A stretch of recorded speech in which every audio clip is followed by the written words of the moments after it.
महाराज की जय। विघ्नेश्वराय वरदाय सुरप्रियाय लंबोदराय सकलाय जगत्पिताय नागाननाय श्रुतयज्ञ विभूषिताय गौरीसुताय गमनाथ नमो नमस्ते। श्री गंगणपते नमो नमः। ओम हनुमान जी महाराज की जय। श्री हनुमंते नमो नमः। श्री रामचंद्राय नमो नमः। ओम श्री सोमनाथ महादेवाय नमो नमः। श्री सिद्धेश्वर महादेवाय नमो नमः। श्री गायत्री माताय नमो नमः। ओम श्री वेद माता गायत्री नमो नमः। ओम श्री भारत माता की जय। ओम श्री भागवत भगवान जी महाराज की जय। ओम नमो भगवते वासुदेवाय। सौनु करो कल्याण हे दयाळु प्रभु, सौनु करो कल्याण। सर्वे भवन्तु सुखिनः सर्वे सन्तु निरामयाः। આજે નવેમ્બર મહિનાનો છેલ્લો દિવસ છે, 30મી નવેમ્બર, રવિવારનો દિવસ અને માગસર સુદ દસમ છે। આવતીકાલે મોક્ષદા એકાદશી છે, એટલે આજે દસમ છે। આજની કથા આપણે શ્રી કૃષ્ણ પરમાત્માને સરસ રીતે સંભળાવીએ એવા ભાવ સાથે। ઓમ શ્રી ડુંગરેજી મહારાજ કી જય। શ્રી સુખદેવજી મહારાજ કી જય। ઓમ શ્રી દ્વારિકાધીશ કી જય। એક દિવસ નામદેવજીના પિતા બહારગામ જવાનું થયું। એ વખતે નામદેવજીની ઉંમર ફક્ત 5 વર્ષ। ઘરમાં સરસ મજાની રોજે રોજ દેવ પૂજા થતી અને એ પૂજાનું કામ એમના પિતાશ્રીએ નામદેવને સોંપ્યું અને બધા જ પ્રકારની વિધિ કઈ રીતે કરવી, સેવા પૂજા એ બતાવી। આ પ્રમાણે બીજા દિવસે વહેલી સવારે ઉઠીને નામદેવજી ઠાકોરજીની સેવા પૂજા કરી છે। સરસ મજાનો દૂધનો કટોરો પ્રસાદના ભોગ તરીકે ધર્યો છે, પરંતુ ભગવાન દૂધ પીતા નથી। એટલે નામદેવજી બહુ જ કાલાવાલા કહે છે કે તમે તો રોજ મારા પિતાશ્રી દૂધ ધરતા ત્યારે દૂધ પીતા, તો મારો કોઈ વાક ગુનો છે? તો તમે મારા હાથે દૂધ કેમ પીતા નથી? ઘણી વખત એણે ભગવાનને વિનંતી કરી કે પરિણામ ન આવ્યું, ત્યારે નામદેવે કહ્યું કે જો તમે દૂધ નહીં પીઓ તો હું તમારી સમક્ષ માથું પછાડીને મરી જાઉં। અને જ્યાં નામદેવ મૂર્તિ સમક્ષ માથું પછાડવા ગયા ત્યાં ભગવાન પ્રગટ થયા છે। ભગવાન એની દ્રઢ શ્રદ્ધા ભક્તિ જોઈને ખૂબ જ ખુશ થયા છે। ખુશ તો થયા, પણ સાથે સાથે નામદેવજીને એના ખોળામાં બેસાડ્યો અને ભગવાને દૂધ પીધું, સાથે સાથે નામદેવજીને પણ દૂધ પાયું। આ વસ્તુ છે એ એક દ્રઢ ભક્તિની છે। જો દ્રઢ ભક્તિ હશે, શ્રદ્ધા હશે, તો ચેતન મૂર્તિ પણ ચેતન બની જાય। ધર્મની 13 પત્ની છે મૂર્તિ, અરે ધર્મના ઘેર નારાયણનું પ્રાગટ્ય થયું છે। મૂર્તિમાં પ્રેમ રાખો, મૂર્તિને માતા અને ધર્મને પિતા માને, એને તે નારાયણનો જન્મ થાય છે। બદ્રી નારાયણ ભગવાન મૂર્તિ દેવીને વર્ષમાં 1 વાર મળવા જાય છે। બરાબર ધર્મનું પાલન કરશો તો તમારા ઘેર નારાયણ પ્રગટ થશે। દક્ષ પ્રજાપતિની સૌથી નાની દીકરી સતીનું લગ્ન શિવજી સાથે થયું। દક્ષ પ્રજાપતિએ શિવજીનો પાન કર્યો છે, એટલે સતીએ પોતાનું શરીર યજ્ઞમાં બાળી દીધું। શિવજી મહાન છે, સચરાચર જગતના ગુરુ છે, સર્વ મંત્રના આચાર્ય શિવજી હોવાથી શિવજીને ગુરુ માની મંત્ર દીક્ષા લેવી। વિદુરજી પૂછે છે કે મૈત્રીજીને કે સર્વથી શ્રેષ્ઠ એવા શિવજી સાથે દક્ષ પ્રજાપતિએ વેર કેમ કર્યું? આશ્ચર્ય થાય છે। આ કથા મારે સાંભળવાની ઈચ્છા છે, જો તમને યોગ્ય લાગે તો આ કથા મને સંભળાવો। ત્યારે મૈત્રીજી કહે છે કે પ્રાચીન કાળમાં પ્રયાગરાજમાં એક મોટું બધું બ્રહ્મસત્ર જે તે સમયે થયું। સભા મંડપમાં શિવજી અગ્રસ્થાને બિરાજ્યા હતા અને એ વખતે દક્ષ પ્રજાપતિ ત્યાં આવ્યા। શિવજી તો પોતાના અધ્યક્ષ સ્થાનના આસન ઉપર નારાયણનું ધ્યાન કરતા કરતા ધ્યાન મગ્ન, આંખ બંધ હતી. સભામાં કોણ આવ્યું છે, કોણ જાય છે, કાંઈ ખબર નથી. દક્ષ પ્રજાપતિ આવતા ત્યાં ઉપસ્થિત બધા જ દેવતાઓએ પોતાના આસન ઉપરથી ઊભા થઈને સન્માન કર્યું છે. પણ શિવજી તો ધ્યાનમાં હતા, એને ખબર જ નહોતી કે રાજા દક્ષ પ્રજાપતિ આવ્યા છે. દક્ષ પ્રજાપતિના સસરા, પરંતુ એ ધ્યાનમાં હતા એટલે એને કાંઈ ખ્યાલ નહોતો શિવજીને, એટલે ઊભા ન થયા. એટલે એ જોઈને દક્ષ પ્રજાપતિ શિવજી ઉપર ખૂબ જ ક્રોધ આવ્યો અને ભર સભામાં નિંદા કરવા લાગ્યો છે. દક્ષ બોલ્યા છે કે આ શિવ લોકપાલોની કીર્તિનો નાશ કરનારો છે, લજ્જા વિનાનો છે, ઉત્તમ ક્રિયાઓનો લોપ કરનાર છે. અપવિત્ર તથા મર્યાદાનું ઉલ્લંઘન કરનારા શિવને મેં મારી દીકરીને કેમ આપી દીધી? તે આખા શરીરે ભસ્મીભૂત કરે છે, સ્મશાનની ભસ્મ ચોળે છે, માનવીના હાડકાને ઘરેણા રૂપે પહેરીને ગળામાં ધારણ કરે, માયાના કેસ છૂટા મૂકી નગ્ન થઈ પ્રેતોના અને ભૂતોના ટોળાઓથી મીટલાય છે, સ્મશાનોમાં ગાંડા પુરુષોની માફક ફર્યા કરે છે. તે તમોગુણી છે, છેલ્લે શિવ છેની અભિમાની છે, માટે આજથી આને દેવતાઓને યજ્ઞમાં યજ્ઞભાગ નહીં મળે. આટલું કહીને ક્રોધ આવેશમાં આવીને દક્ષ પ્રજાપતિ સભામાંથી તરત જ બહાર નીકળી ગયો અને પોતાના સ્થાને જતો રહ્યો. ભગવાન શંકર આશુતોષ છે. શિવજીના દરબારમાં ઋષિઓ, દેવો, દાનવો, રાક્ષસો, ભૂત, પિશાચ બધા જ આવી શકે. શિવજીનો દરબાર બધા જ માટે ખુલ્લો છે. રામજીના દરવાજે તો હનુમાનજી મહારાજ ગદા લઈને ઊભા છે. પૂછે કે તમે રામજીની જેમ બંધુ પ્રેમ રાખ્યો છે, સ્વયં રાખ્યો છે, પર સ્ત્રીને માતા સમાન વેડી છે, રામજીની મર્યાદાનું બરાબર પાલન કરો છો તો રામજીના દરબારમાં તમને પ્રવેશ મળી શકે. નકર હનુમાનજી ગદા લઈને પાછા કાઢે. રામજી તો રાજા ધીરા છે, તેના દર્શન માટે રાત્રે 12 વાગ્યા પછી ન જવાય. જ્યારે શિવજીના દર્શન કરવા માટે ગમે ત્યારે થઈ શકે. કનૈયો કહે છે કે મારા દરબારમાં આવવું હોય તો ગોપી બનીને તમે આવો. ભગવાન શિવજીની પૂજા સર્વ કરે છે. તે દેવોના પણ દેવ છે, મહાદેવ, બ્રહ્મરૂપ છે. જગતમાં જેટલા મહાપુરુષો થઈ ગયા છે ને એમાં મોટા ભાગના તેમની પૂજા કરીને મહાન થયા છે. શિવજીની કૃપા વગર ભક્તિ મળે નહીં, જ્ઞાન મળે નહીં. શિવજીની કૃપાથી આ જીવ છે એ કામ ઉપર વિજય મેળવી શકે છે. શિવજીની પૂજા અતિ સરળ છે. રાજભોગ તો ત્યાં આરોગતા જ નથી. કોઈ દિવસ શૃંગાર કરતા નથી. લોટો ભરીને જળ લઈ જાઓ, બીલીના પાન અર્પણ કરો, રાજીના રેડ થઈ જાય છે. શિવજી અતિ સરળ અને અતિ ઉદાર છે. જે માંગો તે આપે છે. શ્રી કૃષ્ણ પણ અતિ ઉદાર છે, પણ માંગો તે એકદમ આપશે નહીં, વિચાર કરીને જ આપશે. આ માંગનાર સ્વાર્થવશ થઈને ગમે તે માંગી શકે છે. આ પ્રકારના શિવજી ભોળિયાનાથ છે. આપણી આ જીભ છે ને વખાણ પચાવી શકે નહીં. સ્તુતિ તો વખાણ તો પરમાત્મા જ પચાવી શકે. પરમાત્માનો જેનો અનુભવ થયો છે એવા મહાત્માઓ સ્તુતિ પચાવી શકે. નિંદા સહન કરવી સહેલી છે, પણ સ્તુતિ સહન કરવી બહુ જ કઠણ છે. વખાણ કોઈ આપણા કરે તો બહુ અઘરું છે પચાવવું. કોઈ નિંદા કરે તો કહેશો કે ભલે કરે, મારી નિંદા કરનાર સુખી થાય. નિંદા સહન કરવી સહેલું છે, પણ સ્તુતિ સાંભળ્યા પછી, વખાણ સાંભળ્યા પછી અભિમાન વધે છે. દરેકની અંદર સૂક્ષ્મ પણ અભિમાન હોય છે. જ્યાં વખાણ થાય ત્યાં બેસવું નહીં, વખાણ સાંભળવા નહીં.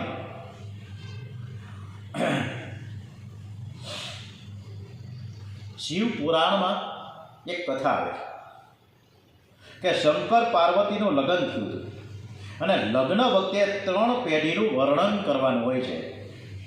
શિવજીને પૂછવામાં આવ્યું કે તમારા પિતાનું નામ બતાવો. શિવજી વિચારમાં પડી ગયા કે મારા પિતા છે કોણ?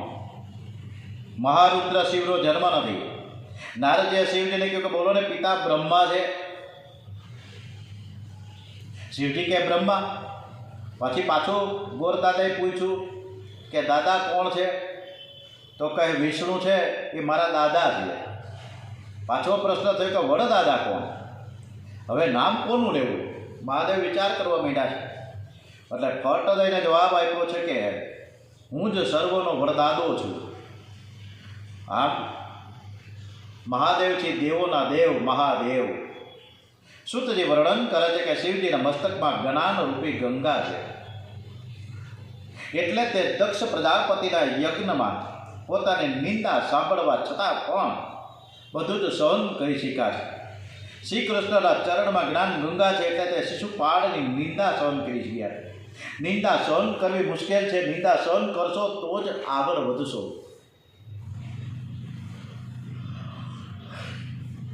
કલહ વધારે એ વૈષ્ણવ નહીં. એટલે શિવજી એક શબ્દ પણ સભામાં બોલ્યા નહીં. સભામાં નંદિકેશ્વર હાજર હતા. એમનાથી આ સહન થયું નથી. એમણે દક્ષને 3 શ્રાપ આપ્યા. પહેલું, જે મુખથી તે શિવજીની નિંદા કરી છે ત્યારે મુખડું તૂટી જશે. બીજું, તને બકરાનું માથું ચોંટાડવામાં આવશે. અને ત્રીજું, તને કોઈ દિવસ બ્રહ્મ વિદ્યા પ્રાપ્ત થશે નહીં. કેટલાક સમય બાદ દક્ષ પ્રજાપતિ કનખર ક્ષેત્રમાં યજ્ઞનો આરંભ કરે છે. એ હરિદ્વાર પાસે આવેલ છે. દક્ષ પ્રજાપતિએ દુરાગ્રહ રાખ્યો છે કે મારા યજ્ઞમાં હું શિવજીની પૂજા નહીં કરું પણ વિષ્ણુની પૂજા કરીશ. અને આ જાણી દેવોએ કહ્યું કે આમ કરશો તો તમારું યજ્ઞ સફળ થશે નહીં. પરંતુ દક્ષે એમની વાત માની. તેમણે વિષ્ણુ ભગવાનની પૂજા કરવાનું વિચાર્યું પણ એને ખબર નહોતી કે જે યજ્ઞમાં શિવ પૂજા થતી નથી તે ભગવાન વિષ્ણુ પધારતા નથી. બ્રહ્મા દધીથી પણ યજ્ઞમાં આવ્યા નથી. કેટલાક દેવો પર દક્ષ પ્રજાપતિને શિવજી વચ્ચેનો કલહ જોવા મળશે એવા આશયથી વિમાનમાં બેસીને કલખર ક્ષેત્રમાં આવવા નીકળ્યા છે. તેઓની સાથે દેવ કન્યાઓ છે. સતીએ પણ આ વિમાનો જોયા. સતી વિચાર કરે કે આ દેવ કન્યાઓ કેટલી બધી ભાગ્યશાળી છે. આ લોકો ક્યાં જતા હશે? પૂછ્યું. એક દેવકન્યાએ કીધું કે તમારા પિતાને ત્યાં યજ્ઞ છે અને એમણે અમને આમંત્રણ આપ્યું છે એટલે અમે જઈ રહ્યા છીએ. આ તમને કેમ ખબર નથી? તમે યજ્ઞમાં આવવાનું આમંત્રણ તમને કેમ નથી? દક્ષે દ્વેષ બુદ્ધિથી શિવજીને આમંત્રણ આપ્યું નથી. આ સતી જાણતી નથી કે મારા પતિ અને પિતા વચ્ચે અણબનાવ થયો છે. સતીને પિતાના યજ્ઞમાં જવા ઘણી ઈચ્છા થઈ. સમાધિમાંથી શિવજી જાગ્યા ત્યારે પોતાના પિતાજીને ત્યાં યજ્ઞમાં જવા માટે ઈચ્છા પ્રગટ કરી છે. શિવજી કહે દેવી આ સંસાર છે. કોઈના ઘેર લગ્ન તો કોઈના ઘેર મરણ. સર્વ સંસાર દુઃખથી ભરેલો છે. સુખરૂપ એક પરમાત્મા છે. તારા અને મારા પિતા તો નારાયણ છે. સતી કહે તમે કેવા નિષ્ઠુર છો. વ્યવહારમાં તો ઊભું રહેવું પડે ને. તમને કોઈ સગા સંબંધીને મળવાની ઈચ્છા કેમ થતી નથી? ત્યારે શિવજી કહે દેવી હું બધાને મનથી મળું છું. કોઈને શરીરથી મળતો નથી. પ્રત્યેક શરીરથી કોઈને મળવાની ઈચ્છા થતી નથી. સતી કહે તમારી વાત કંઈક જુદી છે. તમે બ્રહ્મરૂપ છો, તત્વજ્ઞાની છો. તમે ભલે બધાને મનથી મળતા હો પણ આ વખતે તો ચાલો. મારી ત્યાં જવાની ઘણી ઈચ્છા છે. તમે આવો તો તમારું અને મારું સન્માન થશે. શિવજી કહે મને કોઈ સન્માનની ઈચ્છા જ નથી. સતી કહે તમે જ્ઞાની છો પણ વ્યવહારનું તમને બરાબર ભાન નથી. આપણે કોઈને ત્યાં જઈએ તો આપણે ત્યાં તો કોક તો આવે ને, નકર કોણ આવે? શિવજી કહે વાંધો નહીં, કોઈ નહીં આવે તો બેઠા બેઠા રામ રામ કરીશું. સતી કહે તમને ખોટું ન લગાડતા. એક વાત કહું, દરેક કન્યાને પિયરમાં જવાની એક આનંદ હોય છે. એનું જ્ઞાન તમને નથી. આપ કૃપા કરીને મારી સાથે ચાલો. શિવજી કહે દેવી જગતમાં ભટકવાથી શાંતિ નહીં મળે. એક જગ્યાએ બેસી પ્રભુને રીઝાવો. બહુ ભટકનારાના મન અને બુદ્ધિ બહુ ભટકે છે. સતી એટલે બુદ્ધિ. શિવજી ભગવાનને છોડીને જાય તો બહુ ભટકવું પડે છે. સતીની હઠ ચાલુ રાખતા છેવટે શિવજી કહે છે કે કદાચ હું ત્યાં ભગવાન આવવાનો વિચાર કરત પણ તમને ખબર નહીં હોય કે તમારા પિતાએ ભર સભામાં મારું અપમાન કર્યું છે એટલે મારું મન પાછું પડી ગયું છે. ત્યાં જવામાં સાર નથી. સતી કહે તમારે કંઈક ભૂલ થતી લાગે છે. મારા પિતા કંઈ અણસમજુ થોડા છે કે પોતાના જમાઈનું અપમાન કરે? તમે મને કહો તો ખરા કે ત્યાં શું બન્યું છે? શિવજી યજ્ઞ પ્રસંગમાં બનેલ સર્વ હકીકત કહી સંભળાવી છે સતીજીને. સતી કહે તમે ઊભા થઈ મારા પિતાજીને માન કેમ ના આપ્યું? શિવજી કે મેં મનથી તારા પિતાને માન આપેલું, હું કોઈનું અપમાન કરતો જ નથી, પણ હું ધ્યાનસ્થ હતો, મને ક્યાંય ખ્યાલ ન રહ્યો. સતીને શિવજીએ ઘણું સમજાવ્યું કે ત્યાં જવામાં સાર નથી, પણ સતી માનતા નથી. એણે વિચાર કર્યું કે હું યજ્ઞમાં જઈશ અને પિતા અને પતિ વચ્ચેનો જે વડબનાવ છે એવું શાંતિથી સમાધાન કરીશ. આમ વિચારીને સતીએ ઘરનો ઉંબરો ઓળંગ્યો છે. જે દિવસે ઘરમાં ખટપટ થાય તે દિવસે ઘર છોડવું નહીં. ઘર છોડે તો તે બહાર સુખી થઈ શકતો નથી. શિવજી મનમાં વિચાર કરવા લાગ્યા કે મારી ના મરજી છતાં સતી પિયર જાય છે, પરિણામ સારું નથી આવવાનું, અને હવે જાય છે તો પાછી આવશે નહીં. ભલે જાય, પણ એકલા જાય તે ઠીક નથી. આથી સતીની સાથે તેને ગણોને મોકલા. સુખદેવજી મહારાજ વર્ણન કરે છે કે રાજન, ગણો કહે છે કે માતાજી તમે ચાલતા જાઓ તે ઠીક નથી. સતી નંદિકેશ્વર ઉપર સવાર થયા છે. શિવજીએ સતીની સામગ્રી પોટલામાં બાંધી, હવે તે પાછી નથી આવવાની. જાય છે તો પોતાનું સર્વર લઈને જાય. સતીની વસ્તુ આવી જાય છે તો મારા કૃષ્ણ ભજનમાં વિઘ્ન આવશે. શિવને સતીનું આ છેલ્લું મિલન હતું. વ્યાસજીએ રસ્તાનું વર્ણન કર્યું નથી, કારણ કે સતીને જવાની બહુ જ ઉતાવળ છે. સતી જ્યારે યજ્ઞ મંડપમાં પ્રવેશા ત્યારે શિવજીના અર્ધાંગીને જાણીને સૌએ તેમને માન આપ્યું, પણ સતીને તેથી સંતોષ ના થયો. આદ્ય શક્તિ જગદંબાને આજે પિતા દક્ષને વંદન કરે છે. દક્ષ મુખ ફેરવી લે છે. સતી ફરીથી પ્રણામ કરે છે. સતીને જોતા દક્ષને ક્રોધ આવ્યો છે. આ વગર આમંત્રણે કેમ આવી? દક્ષ નથી, પણ અદક્ષ છે. સતી વિચાર કરે છે કે મારા પિતાજી મારી સામું જોતા નથી, મને હવે રહેવાનો કોઈ હક નથી, મારી કોઈ ઈચ્છા પણ હવે નથી. હું ઘેર જઈ, શિવજી તો ઉદાર છે, તે મારો સ્વીકાર કરશે. સતી યજ્ઞ મંડપમાં ફરી રહ્યા છે. જુએ છે સર્વ દેવોની સ્થાપના છે, એક શિવજીની સ્થાપના નહોતી. સતીએ જોયું તો યજ્ઞમાં દરેક દેવને યજ્ઞ ભાગ આપવામાં આવ્યો, પણ શિવજીને યજ્ઞ ભાગ આપવામાં આવ્યો નથી. શિવજીનું આસન પણ રાખવામાં આવ્યું નથી. આજે ઈશાન દિશા ખાલી છે. પિતાએ સતીનું અપમાન કર્યું, એ સતીએ સહન કર્યું, પણ સતીથી શિવજીનું અપમાન સહન થતું નથી. સતીને અતિ દુઃખ થયું. સતીને ક્રોધ આવ્યો. અને માથે બાંધેલ વેણી છૂટી ગઈ. દેવો માતાજીને વંદન કરીને કહે કે માતા ક્રોધ કરો નહીં. સતી કહે ક્રોધ હું બીજા ઉપર નહીં કરું, મારા શરીર ઉપર જ કરીશ. આ શરીરથી મેં પાપ કર્યું છે, પતિની આજ્ઞાનું મેં ઉલ્લંઘન કર્યું છે. આ શરીરને હું બાળીને ભસ્મીભૂત કરી નાખું. યજ્ઞ મંડપમાં સતી 23 શ્લોકોમાં પિતાને સંબોધીને કહે છે કે જે શરીરને આત્મા ગળે છે તે શિવ તત્વને શું જાણે. મોટા મોટા દેવો શિવજીના શરણનો આશ્રય લે છે. શિવ કૃપા વગર બ્રહ્મ જ્ઞાન પ્રાપ્ત થતું નથી. શિવ કૃપા વગર કૃષ્ણ ભક્તિ સાર્થક થતી નથી. પ્રવૃત્તિ નિવૃત્તિથી પર થઈને સ્વસ્વરૂપમાં લીન રહેનારા શિવજી પરબ્રહ્મ પરમાત્મા છે. મને વાતનું દુઃખ થયું છે કે શિવ નિંદા કરનારા દક્ષની હું કન્યા છું. સતી ઉત્તર દિશા તરફ મુખ રાખીને બેઠા છે. શરીર છોડવા યોગ માર્ગમાં સ્થિર થયા. શિવજીનું ધ્યાન કરતા કરતા ઓમ નમઃ શિવાય, ઓમ નમઃ શિવાય, ઓમ નમઃ શિવાય, ઓમ નમઃ શિવાય, ઓમ નમઃ શિવાય. શિવજીનું ધ્યાન કરતા કરતા સતીએ શરીરમાં અગ્નિ તત્વની ભાવના કરી. અંદરથી ક્રોધાગ્નિ બહાર આવ્યો.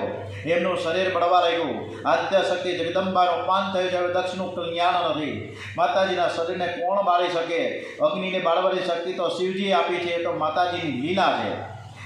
નારદજી કૈલાસમાં શિવજી પાસે પધાર્યા. કૈલાસમાં શિવજી શૃંગારિક ઋષિઓને બ્રહ્મ વિદ્યાનો ઉપદેશ કરે છે. નારદજી કથામાં બેસીને રડા કરે છે. શિવજી તેનું કારણ પૂછે. નારદજી કહે કે નાથ, તમને કંઈ ખબર છે? યજ્ઞ મંડપમાં તમારું અપમાન સહન નહીં થવાથી સતી પાર્વતીજીએ, સતી માતાએ પોતાના શરીરને બાળી નાખ્યું.